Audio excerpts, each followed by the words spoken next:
So one of the first sets of civilizations to develop in the ancient world happens in this area of Mesopotamia, the area between the Tigris and the the Tigris and the Euphrates river valleys.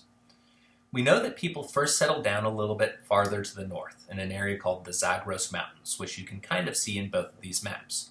One of them is just me cutting and pasting from Google Earth. The other is a map from a textbook. But they both do a good job of telling us a little bit about geography. You can see the brown areas, desert. You can see where mountains are. And while people first settle down in mountains and they're able to raise crops according to rain, they soon recognize that it would be much more advantageous to them if they move near a steady supply of water. And for them in that area, that's the Tigris and the Euphrates rivers. One of the things that's great about those rivers is a regular supply of water.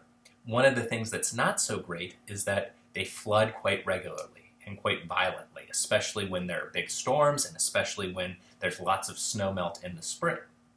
And so for these folks, and you might consider this as we look at ancient India later and ancient China later, these rivers are kind of a blessing and a curse.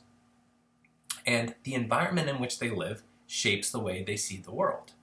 If you live in a warm, temperate, nice, easy to grow crops type environment, your life's going to be pretty easy.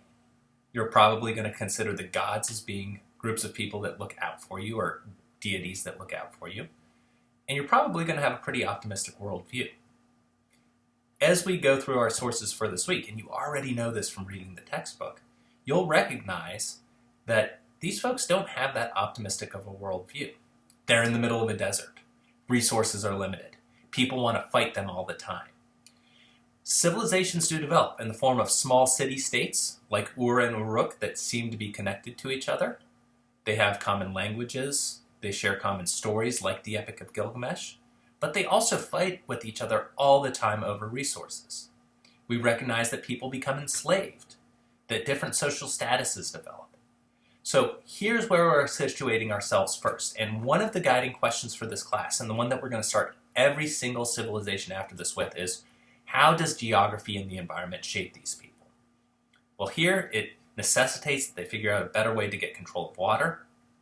It limits how big their populations can get. It means they fight with each other.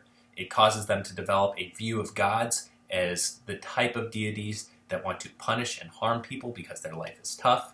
They think gods make them for kind of the same reason I thought my parents had me, to do all the crap work that they didn't want to do.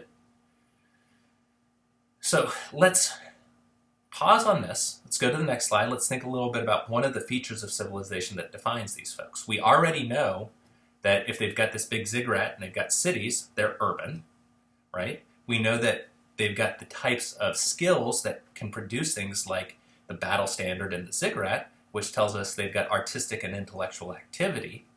I've told you they have religion, and ziggurats, as you know from reading Berger, were religious temples, so we've got evidence of religion. We know they had kings. Let's take a look at how they record things on the next slide.